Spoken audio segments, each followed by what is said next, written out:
भाइयों एवं बहनों, जय श्री गुरुदत्त। आप सबका शाश्वत ज्ञान गिरनार से चैनल में स्वागत और अभिनंदन है।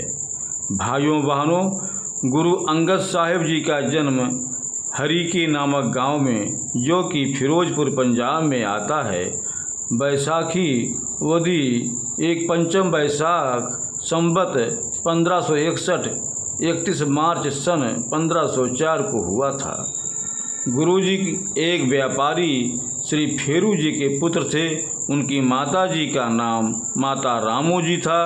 बाबा नारायण दास त्रेहन उनके दादाजी थे, जिनके पैतृक निवास मत्ते जी सराय, जो मुक्तसर के समीप है। फेरू जी बाद में इसी स्थान पर आकर निवास करने लगे।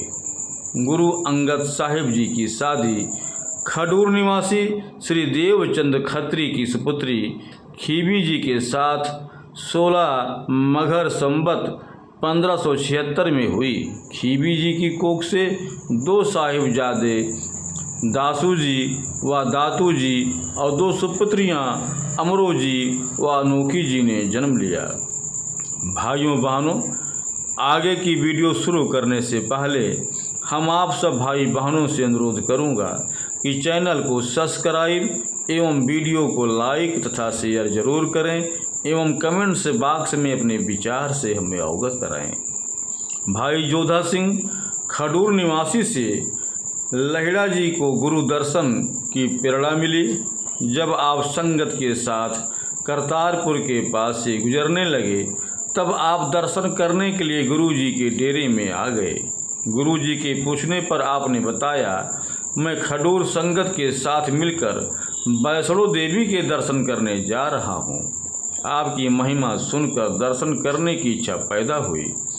कृपा करके आप मुझे उपदेश दो, जिससे मेरा जीवन सफल हो जाए। गुरु जी ने कहा, भाई लहिड़ा, तुझे प्रभु ने वरदान दिया है, तुमने लेना है और हमने देना है। अकाल पुरख की भक्त किया करो, यह देवी देवते सब उसके ही बनाए हुए हैं। लहिड़ा जी ने अपने साथियों से कहा, आप देवी के दर्शन कर आओ, मुझे मोक्ष देने वाले पूर्ण पुरुष मिल गए हैं। गुरु अंगद साहिब कुछ समय गुरु जी की वहीं सेवा करते रहे और नामदान का उपदेश लेकर वापिस खडूर अपनी दुकान पर आ गए, परंतु इनका ध्यान सदा करतारपुर गुरु जी के चरणों में ही रहता। कुछ दिनों के बाद ये अपनी दुकान से नमक की गठरी हाथ में उठाए करतारपुर आ गए। उस समय गुरु जी धान में से नदीम निकलवा रहे थे। गुरु जी ने उन घासों की गठरी को गायों और भैंसों के लिए घर ले जाने के लिए कहा। लहिड़ा जी ने शीघ्रता से भीगी गठड़ी को सिर पर उठा लिया और घर ले आए।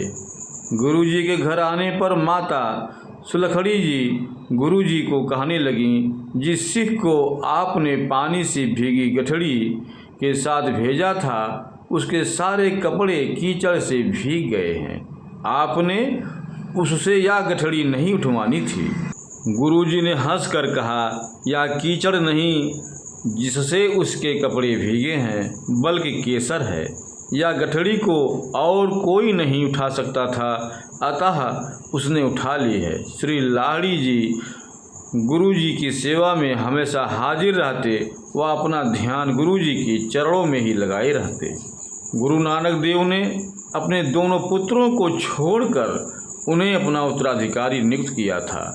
उनकी वाणी में जीवों पर दया, अहंकार का त्याग, मनुष्य मात्र से प्रेम, रोटी की चिंता छोड़कर परमात्मा की सुध लेने की बात कही गई है।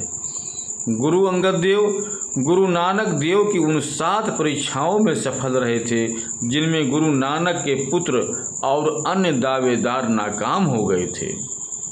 गुरु नानक देव ने उनकी पहली परीक्षा कीचड़ के ढेर से लथपथ घास फूस की गठरी अपने सिर पर रखवा कर ली। दूसरी परीक्षा उनकी तब हुई जब गुरु नानक देव ने उन्हें धर्मशाला से उठाकर मरी हुई चूहिया बाहर फेंकने को कहा। उस समय वह काम सूत्रों का माना जाता था। तीसरी परीक्षा उनकी तब हुई जब मैले के ढेर में से कटोरा निकालने को कहा। उनके दोनों पुत्र इस कार्य को करने के लिए तैयार नहीं हुए। इसी तरह गुरु नानक ने लाहड़ा को सर्दी के मौसम में मध्य रात्रि को धर्मशाला की टूटी दीवार बनाने की हुक्म दिया तो वह तत्काल तैयार हो गए। ठंडे मौसम, रिमझिम बरसात और तेज हवा के बावजूद उन्होंने रात को ही दीवार खड़ी कर दी। उसी प्रकार गुरु नानक देव ने एक बार उन्हें रात्रि को कपड़े धोने का हुक्म दिया तो भी भाई लाहड़ा साहस ऐसा करने को तैयार हो गए। सर्दी के मौसम में रावी नदी के किनारे जाकर उन्होंने आधी रात को ही कपड़े धो डाले। एक बार गुरुजी ने उनसे पूछा कि कितनी रात बीत चुकी है तो भाई लाहड़ा ने उत्तर दिया, परमेश्वर की जितनी रात व्यतीत होनी थी हो गई और जितनी बाकी रहनी चाहिए उतनी ही बची है। इस उत्तर को सुनकर गुरु नानक देव समझ गए उनकी आध्यात्मिक अवस्था चरम सीमा पर पहुंच चुकी है। इसी तरह एक बार गुरुजी ने उन्हें लेकर शमशान पर गए। वहां एक कपड़े में लिपटा हुआ मुर्दा पड़ा हुआ था। गुरु नानक जी ने भाई लाहड़ा से कहा कि तुम्हें उसे खाना है तो भाई लाहड़ा सहर्ष तैयार हो गए।